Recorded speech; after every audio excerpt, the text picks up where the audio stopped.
Hello बच्चों, तो आज हम कक्षा 7वीं के लिए व्याकरण का पाठ नंबर 23 वाक्य संशोधन करने जा रहे हैं। वाक्य भाषा की महत्वपूर्ण इकाई है, अतः वाक्य को बोलते हुए लिखते समय उसकी शुद्धता, स्पष्टता और सार्थकता का ध्यान रखना आवश्यक है। यदि वाक्य में किसी तरह की अशुद्धि होती है तो आपके बोले गए वाक्य अर्थ भी बदल देते हैं, यानी उसका अर्थ भी बदल सकता है। सामने वाले व्यक्ति को आसानी से और सही समझ आ सके, उसके लिए आवश्यक है कि व्याकरण के नियमों की दृष्टि से वाक्य को शुद्ध हो।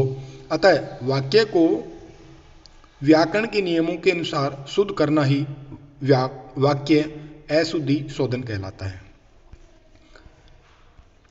वाक्यों में अनेक प्रकार की अशुद्धि होती है, जिनमें से कुछ इस प्रकार दी गई है।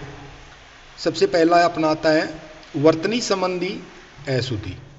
वर्तनी संबंधी अशुद्धि शब्द से संबंधित अशुद्धियाँ होती हैं। जब आप वाक्य में कोई शब्द अशुद्ध लिख देते हैं तो वहाँ उस वाक्य में वर्तनी संबंधी अशुद्धि हो जाती है और आपका पूरा वाक्य अशुद्ध वाक्य कहलाया जाता है। उदाहरण के रूप में ऐतिहासिक यानी जो शुद्ध शब्द है वो ऐतिहासिक होता है। दूसरा इसमें आशीर्वाद, सेमी शहद जो दिया है उसमें छोटी की मात्रा दी गई है, और एक आशीर्वाद सिंपल लिखा हुआ है, तो ये दोनों अशुद्ध है। जबकि जो शुद्ध वाक्य है वो नीचे दिया गया आशीर्वाद, यानी इसमें जो शय है उसमें जो साउंड है वो दुगना समय लग रहा है उसमें बोलने में। नेक्स्ट, शब्द अर्थ प्रयोग की अशुद्धि। कभी कभी वाक्यों में सही शब्दों की जगह उनके ही सादृश्य लगने वाले शब्दों का प्रयोग अर्थ में परिवर्तन का कारण बन जाता है, जिसके कारण वाक्य का सही अर्थ ही बदल जाता है और यह वाक्य में शब्द अर्थ प्रयोग की अशुद्धि कहलाती है। उदाहरण के रूप में जो पहला वाक्य दिया है अशुद्ध रूप है, मैं उपेक्षा करता हूं कि तुम यह काम कर लोगे। जबकि जो सही जो रूप होता है या शुद्ध रूप होता है मैं उपेक्षा करता हूं, जो गलत है। जबकि क्या होता है, शुद्ध जो शब्द होता है मैं अपेक्षा करता हूं कि तुम यह काम कर लोगे। नेक्स्ट, लिंग संबंधी अशुद्धि।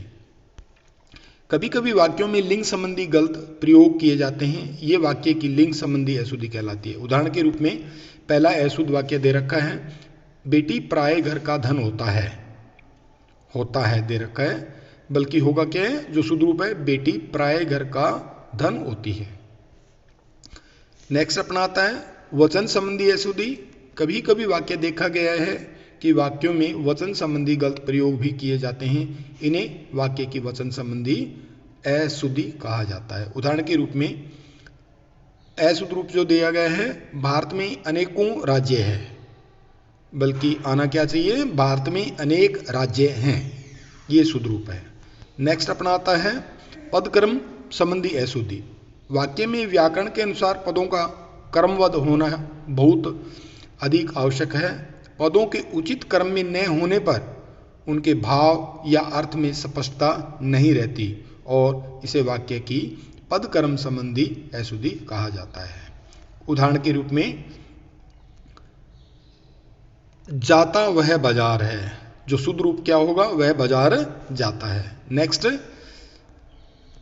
पुनरावृत्ति की अशुद्धि या पुनरुक्ति दोष।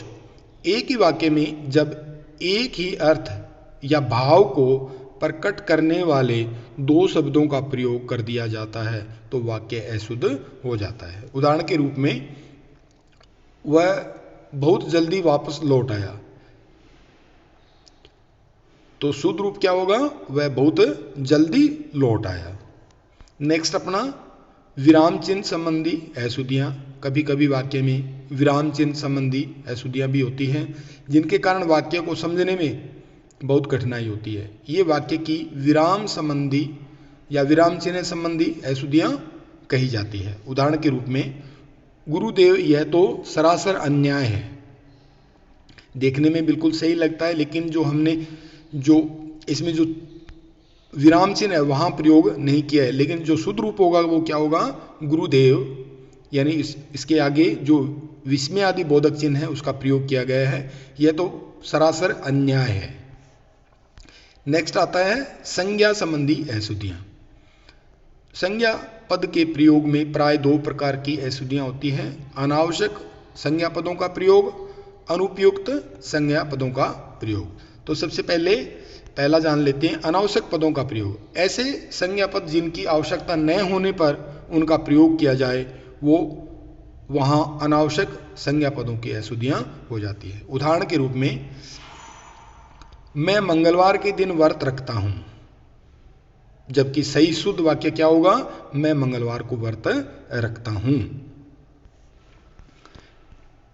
नेक्स्ट अनुपयुक्त संज्ञा पदों का प्रयोग। ऐसे संज्ञा पदों का प्रयोग जो उस वाक्य के लिए अनुपयुक्त अर्थात गलत हों, उनके प्रयोग के कारण वाक्य में अनुपयुक्त संज्ञा पदों की अशुद्धियाँ हो जाती है।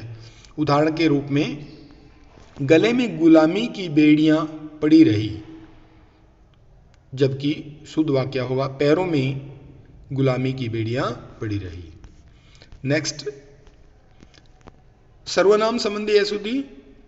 हिंदी में कभी कभी सर्वनामों के अशुद्ध रूप तथा अनुपयुक्त स्थान प्रयोग भी होते हैं, जिसके कारण ये अशुद्धियाँ हो जाती हैं। उदाहरण के रूप में मोहन और मोहन का पुत्र दिल्ली गए, जो शुद्ध वाक्य क्या होगा, मोहन और उसका पुत्र दिल्ली गए। नेक्स्ट विशेषण संबंधी अशुद्धि। विशेषण का प्रयोग विशेष्य संज्ञा व सर्वनाम के लिंग और वचन के अनुसार किया जाता है। वाक्य में कई बार अनावश्यक, अनियमित व अनुपयुक्त विशेषण का प्रयोग हो जाता है जो वाक्य को अशुद्ध कर देते हैं। उदाहरण के रूप में घातक विष, सुंदर शोभा, बुरी कुवृष्टि। अब शुद्ध वाक्य होगा विष, शोभा, कुवृष्टि। क्रिया संबंधी अशुद्धि। वाक्य में क्रिया का प्रयोग कर्ता के लिए लिंग एवं वचन के अनुसार किया जाता है, अन्यथा वह वाक्य अशुद्ध हो जाता है। इस अशुद्धि को वाक्य की क्रिया संबंधी अशुद्धि कहा जाता है। उदाहरण के रूप में राम और सीता वन गई, जबकि शुद्ध वाक्य क्या हुआ, राम और सीता वन को गए। नेक्स्ट आता अपना क्रिया विशेषण संबंधी अशुद्धि। तो विद्यालय के दाएं बड़ा सा मैदान है, जबकि जो शुद्ध वाक्य होना चाहिए विद्यालय की दाईं ओर बड़ा सा मैदान है। नेक्स्ट अपना आता है कारक संबंधी अशुद्धियां।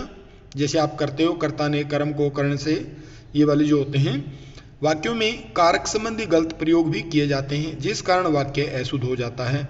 इन अशुद्धियों को कारक संबंधी अशुद्धियां कहा जाता है।